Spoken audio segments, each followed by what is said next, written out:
I am Anil Kumar. In this particular video, we'll discuss behavior near asymptotes. I have taken up two examples.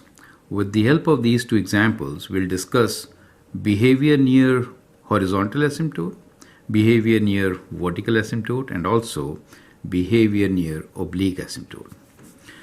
So the first function here is f of x equals to x over x square minus 1. Here, the degree of denominator is higher, so we have horizontal asymptote, which is what? Y equals to 0, correct? And denominator is 0 for plus minus 1, so we also have vertical asymptote, which is at x equals to plus minus 1. Now we need to discuss behavior near these asymptotes. In this equation, what we notice is that we have oblique asymptote.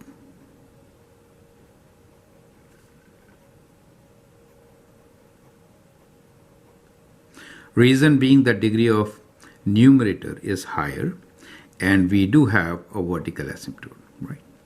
So let us first discuss part A, then we'll get to behavior for the curve near oblique and vertical asymptote, for example 2. So let us try to sketch this function. From what we are given straight away, we could actually draw the vertical asymptotes at plus minus 1. So let's say this is plus minus 1. We get our vertical asymptotes.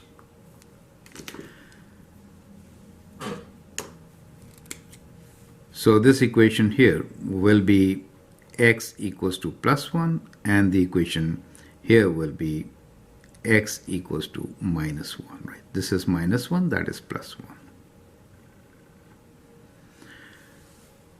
Now, without knowing the end behavior, which is near horizontal asymptote, we cannot really sketch the curve. We know clearly that horizontal asymptote is y equals to 0, which is this line. We want to understand what happens when x approaches negative infinity. Now that is behavior near horizontal asymptote. We also call this as end behavior.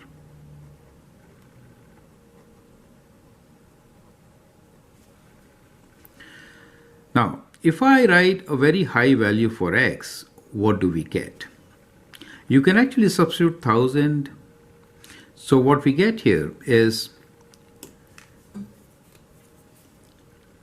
if x is very high, so positive value or negative value, let's say negative value, let's say minus 1000.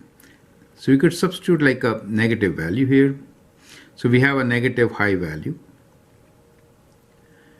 let's say 100 over, and this is, let's say, minus 100 whole square minus 1. So when we say x is approaching negative infinity, we are trying to say a very large value.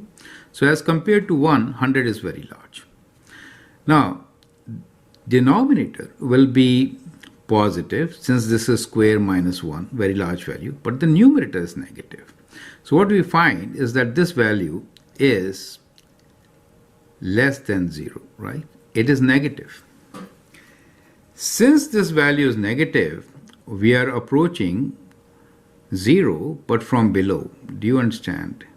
That is what it reflects, which we can write as x approaches minus infinity, y approaches 0 from below, which is negative.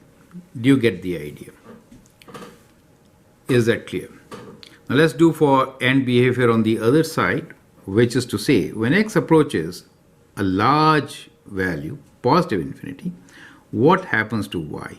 We know it approaches 0, but we are not sure whether it goes from above or below. That is the behavior near horizontal asymptote. So this time, let us substitute a large positive value. Let's say 100. So we get 100 here and 100 square minus 1. Now this value is positive, it is greater than 0. So we know the graph should approach from the above horizontal asymptote. So that is what the behavior near horizontal asymptote is. Do you get the idea, right? So we have taken 100 since 100 is a very large number as compared to 1 and easy to calculate. So I hope that helps to figure out whether the graph is approaching from above or below, and again we call this as end behavior. So we can write this is approaching from plus, right? So when x approaches positive infinity, y approaches 0 from above. So I think we have discussed about end behavior, and that is behavior for horizontal asymptote. So the curve approaches from below when x approaches negative infinity, from above when x approaches positive infinity. Now let's analyze behavior near vertical asymptotes. Now we'll take a vertical asymptote x equal to minus 1. So we're now looking into this area. What happens when we are approaching from left? That is to say, when x approaches minus 1 from negative. Now in that case, what you could do is substitute a value, right? Let's say from left side, you could say x equal to minus 1.1, for example, right? So you're very close, but from the left side. So what do you get? You get f of 1.1. You can use calculator. 1.1 over 1.1 square minus 1. Now clearly this value, this is negative, sorry, negative 1. The square makes it positive, so this is very high, and this value is minus 1.1, right? So we are approaching from minus 1.1. So what do you notice here? You notice that if you're approaching from the left side, you do get a value which is negative in the numerator, right? And it is positive because this value 1.1 whole square is positive here. So what you notice here is that this value is less than, negative. I should say it is negative. So it is approaching a negative value. We can say negative infinity. Since we know it is approaching infinity, we know y is approaching infinity. As this is a vertical asymptote, we don't know whether it's negative or positive. This makes it very clear. Negative and positive ratio will give us negative. Do you understand? So on this side, it is approaching like this. Do you get the idea? Similarly, we could analyze what happens when x approaches minus 1 from the positive side. So you could now write a value as minus 0.9. This is approaching from the right. Perfect. So if you do that, then what happens to the function? So f of minus 0.9 will be negative on the top and this minus this. Now minus 1 becomes higher, so we get negative below. So what you get here is a positive value. So in this case, when x approaches negative infinity, negative 1 from positive side, we get y is approaching positive infinity. So that is a positive value, right? So in this particular case, when you substitute a value 0.9, you see you get positive answer. So that's how you find the behavior near vertical asymptote. Is that clear to you? Now let's again take up vertical asymptote when x is equal to plus 1. So basically, we are trying to say what happens when x is approaching 1 from left and what happens when x is approaching 1 from right. Do you understand? So that means you can take a value, say x equals to left of this as 0.9. From right, you can take x equals to 1.1. Substitute these values in the function. So when you say f of 0.9, use calculator, you will find this is positive, this is negative. Now the denominator is negative. You find that this is approaching negative. On the other hand, if you have 1 and this, you'll find that f of 1.1 is approaching a positive value. Perfect. So we can now write that when x approaches 1 from the left side, y approaches negative infinity. And when x approaches 1 from the right side, y approaches positive infinity. Do you see that? So what we have seen here, when you are approaching 1 from the left side, you are approaching negative infinity. And when you approach 1 from the right side, you approach positive infinity. So once you get the behavior, you could very easily sketch the curve. Right? So now let's connect these. So on the right extreme, the end behavior is kind of like this. On the left extreme, that's the function. Since x equals to 0 is your x and y intercept, we could connect these points and kind of get our curve. Do you see that part? So the information about behavior is very important to accurately sketch the curve. Right? So let me highlight the behavior which I have shown here. So when x approaches negative infinity, y approaches 0 from below. When x approaches positive infinity, y approaches 0 from above, that is it. When x approaches minus 1 from positive side, in that case, y approaches positive infinity. This is this, 1 minus 1 from positive side. And when x approaches minus 1 from the left, y approaches negative infinity, as shown here. When x approaches 1, the other asymptote, vertical asymptote, from left, y approaches negative infinity. And when x approaches vertical asymptote x equals to 1, y approaches infinity positive. Combining all this information, you get your graph. So I hope this is absolutely clear. Now we'll take it once again for the second function, and then let us see if you have really understood the concept.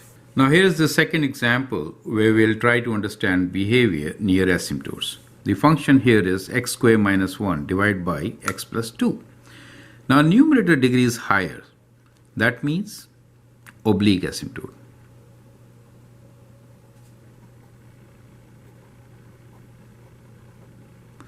Let us see how to find oblique asymptote. To get the oblique asymptote, we should divide, right? So we have to divide the numerator, which is x squared minus 1. So let me write x squared, placeholder 0x minus 1 by x plus 2.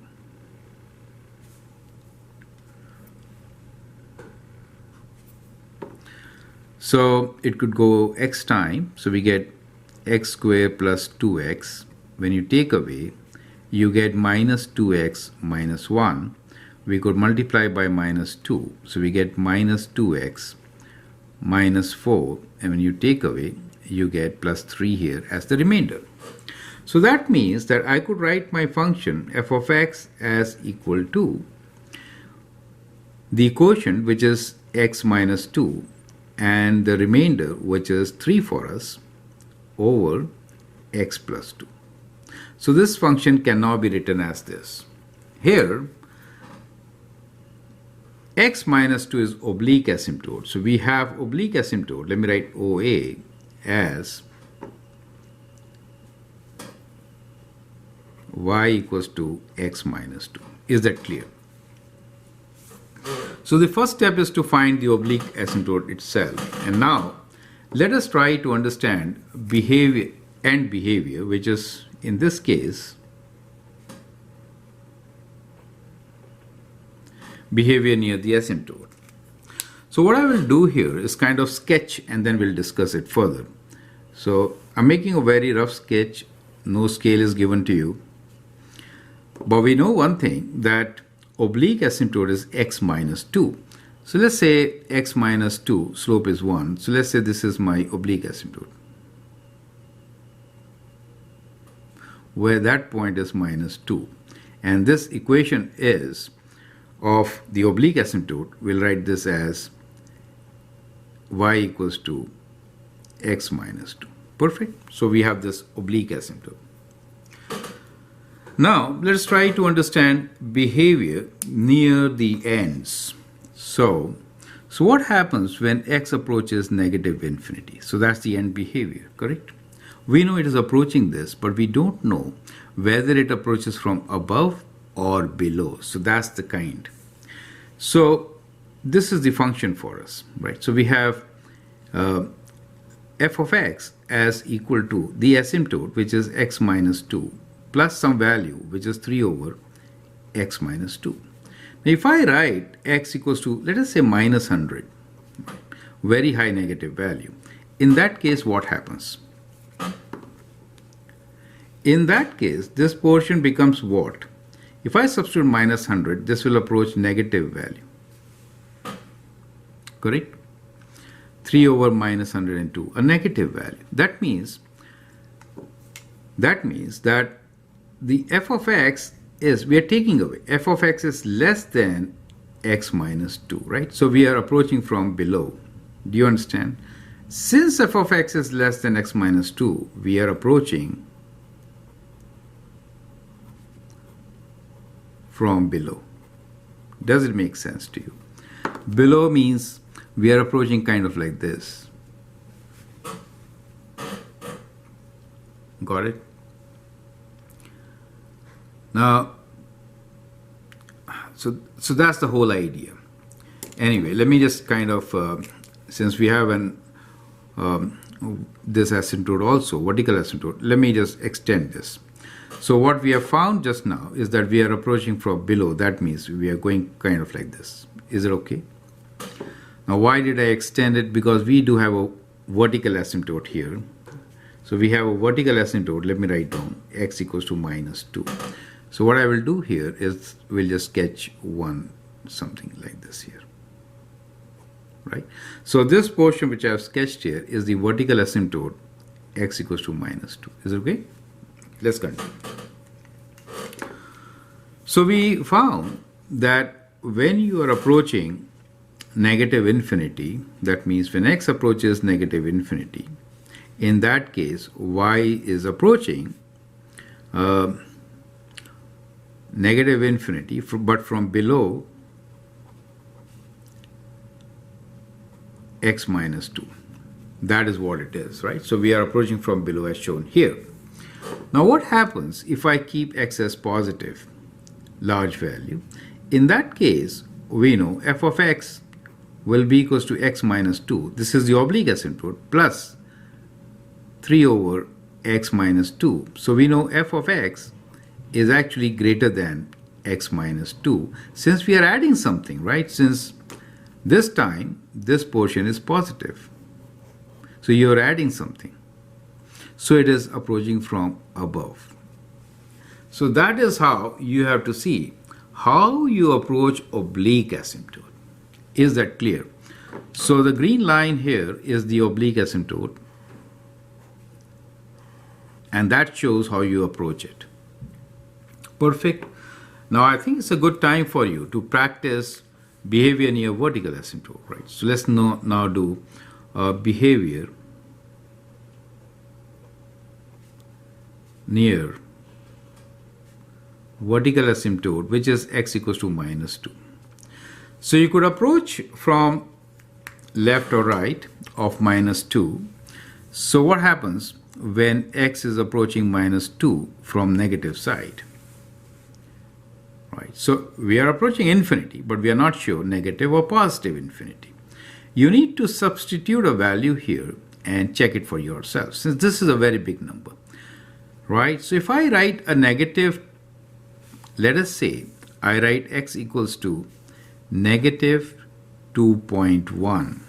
In that case, we will see that y approaches this number. If I make it negative 2.1, both are negative here. However, negative 2.1 is, okay, let me write it in this equation. F of x squared minus 1 over x plus 2, right? So here, if I use negative 2.1, we know numerator is positive, right? So what we get here is, let's analyze this portion. So once you write a negative number, higher numerator is positive, right? So we have positive here. And if I write negative 2.1 in the denominator here, what I get is negative number. Perfect. So this is negative. And positive over negative will result into negative infinity, right? So this approaches negative infinity. So as far as the vertical asymptote is concerned, it is going to approach in this direction when x approaches negative 2 from left side. Now let's redo this work when x approaches negative 2 from the right side. You can substitute a value which is negative 1.9. If I write negative 1.9 here, in that case for f of x as positive, right? Since this is a square, it makes it positive. And denominator, negative 1.9 will make that positive. So that means you're approaching a positive value, correct? So we can say that when x approaches minus 2 from the right side, y approaches positive infinity. Correct? So in this case, you could sketch it. Let me use another ink here. Okay. So for the behavior, we'll use this blue ink. So it approaches positive infinity. Correct? So that is how you could see the behavior. Now here we know we have two x-intercepts plus minus 1. So if I have to sketch the graph, it will be kind of like this. Right? And on this side, it will be like this. Perfect. So once you know the behavior, it's very clear. Now, these two x-intercepts are at plus minus 1. So this is at minus 1 and this intercept is at x equals to plus 1. So what we get here is x-intercepts at x equals to plus minus 1. That is when the numerator is 0. Because I squeezed in my line, so it's not very clear here, but that's how it should be. But I think from here, you clearly understand the behavior near asymptotes. Feel free to write your comments and share your views. And if you like and subscribe to my videos, that'd be great. Thanks for watching and all the best.